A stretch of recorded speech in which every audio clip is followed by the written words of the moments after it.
Olá pessoal, bem-vindos ao nosso giro semanal sobre o mercado financeiro, semana de alívio na inflação. Tanto aqui no Brasil quanto nos Estados Unidos e na Europa, os índices de inflação vieram em linha com o esperado pelo mercado, mostrando aí sinais de desaceleração. Começando falando aqui do Brasil, o nosso IPCA 15, prévia da nossa inflação oficial, registrou uma alta de 0,19%, desacelerando em relação ao mês passado, e agora acumula uma alta de 4,35% nos últimos 12 meses. As principais baixas vieram do setor de transporte e também de saúde e cuidados pessoais. Outro índice de inflação aqui do Brasil, que também veio abaixo do esperado pelo mercado, foi o nosso IGPM, que é medido pela Fundação Getúlio Vargas e que tem um peso maior aí dos preços do atacado. Registrou uma alta de 0,29%, quando o mercado esperava uma alta de 0,49%. Também nos Estados Unidos, os índices de inflação mostraram aí sinais de desaceleração e vieram em linha com o esperado pelo mercado. Lá, o PCA, que é a inflação de consumo, que é a que o FED usa para balizar a sua taxa de juros, registrou alta de 0,2% no mês de julho. No acumulado dos últimos 12 meses, alta de 2,6%, o que ajuda a calibrar aí as apostas de corte de juros nos Estados Unidos, agora no mês de setembro.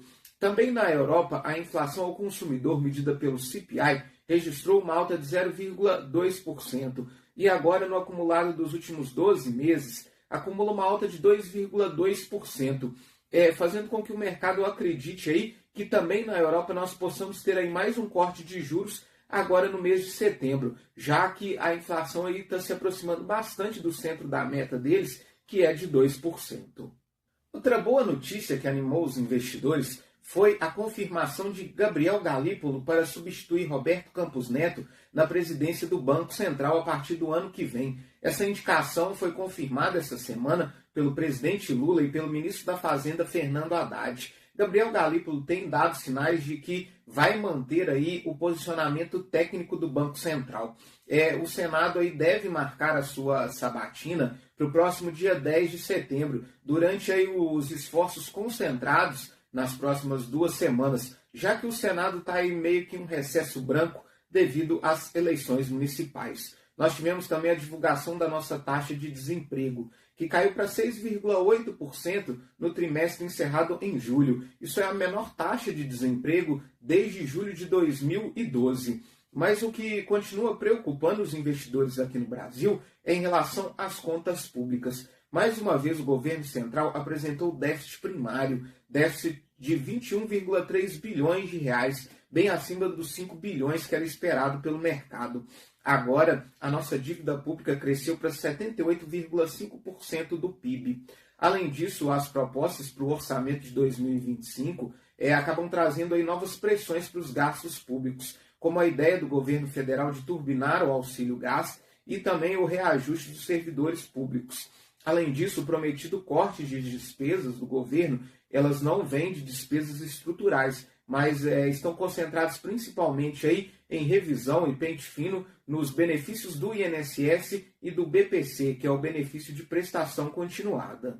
Essa preocupação com as contas públicas impediu aí que o nosso Ibovespa tivesse o melhor desempenho, mas mesmo assim ele encerra essa semana em alta de 0,29%. Já o dólar fecha mais uma semana em forte alta de 2,21%, cotado aos R$ 5,61, mesmo aí com o Banco Central fazendo um leilão de 1,5 bilhões de dólares para tentar aí conter o preço do câmbio. E aí também aí devido a uma mudança no EWZ, que é o índice da Bolsa aqui do Brasil, lá na Bolsa de Nova York, que agora passa a englobar outras ações aí, como a da XP, por exemplo, que são comercializadas em dólar. Então, que acabou gerando aí uma saída de dólares do Brasil e acabou fazendo essa movimentação cambial.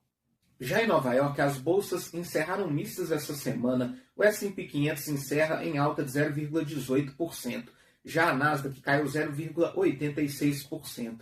Essa queda da Nasdaq, que é a bolsa da tecnologia, se deve principalmente a uma forte queda das ações da NVIDIA. Mesmo a Nvidia apresentando aí balanços acima do esperado e mais uma vez apresentando lucro, esse lucro não veio tão estrondoso como tinham sido os lucros da Nvidia nos trimestres anteriores, principalmente em função da inteligência artificial, o que fez com que os investidores aí criassem um certo receio de que a inteligência artificial já possa ter atingido aí o seu teto de lucratividade. Já o Dow Jones, que é a bolsa mais tradicional lá de Nova York, encerra em alta de 0,88%. Já o Stoxx 600 lá na Europa encerra em alta de 1,32%. O otimismo é em relação à expectativa de mais um corte de juros na zona do euro. A confirmação de Gabriel Galípolo para a presidência do Banco Central, aliada às suas últimas entrevistas com um pensamento mais contracionista, inclusive falando em alta de juros, trouxe uma pressão principalmente nos juros futuros, que passam a precificar aí uma nova alta da nossa taxa Selic. O DI para janeiro de 2025 teve uma alta de 0,15 pontos percentuais, encerra essa semana cotado a 10,99%. Essa expectativa de uma alta da Selic acabou prejudicando os outros títulos de renda fixa. O IMA geral encerra essa semana em queda, mas mesmo assim, durante esse mês de agosto, encerra com alta de 0,79%. Já os pré-fixados encerram o mês de agosto em alta de 0,66%, mas registraram uma queda ao longo dessa semana de quase 0,5%. Nas commodities, o minério de ferro encerra em leve alta de 0,66%, com a tonelada cotado aos $98,87. Já o barril Brent de petróleo encerra em queda de 2,24%, cotado aos $76,93. Nós tivemos ainda a divulgação da taxa de desemprego da zona do euro, que caiu para 6,4%. Nos Estados Unidos, nós tivemos a prévia do PIB do segundo trimestre, que registrou alta de 3%, acima dos 2,8% esperados pelo mercado. Já a Argentina anunciou aí um corte de impostos no imposto de importação, que era de 17,5% e agora cai para 7,5%. Nós tivemos ainda o fim da novela da sucessão da Vale. Seu novo CEO é Gustavo Pimenta, que já era vice-presidente de Finanças e Relações Institucionais, o que acaba aí com uma série de indefinições dentro da Vale, inclusive com interferências do governo federal, que tentou emplacar o nome de Guido Mantega para novo CEO da mineradora. Mas foi aí uma opção caseira, alguém que já conhece aí as relações de negócios da empresa, o que foi bem aceito pelo mercado. Para a semana que vem, nós temos a divulgação do PIB do segundo trimestre aqui do Brasil. Temos também a divulgação da nossa produção industrial.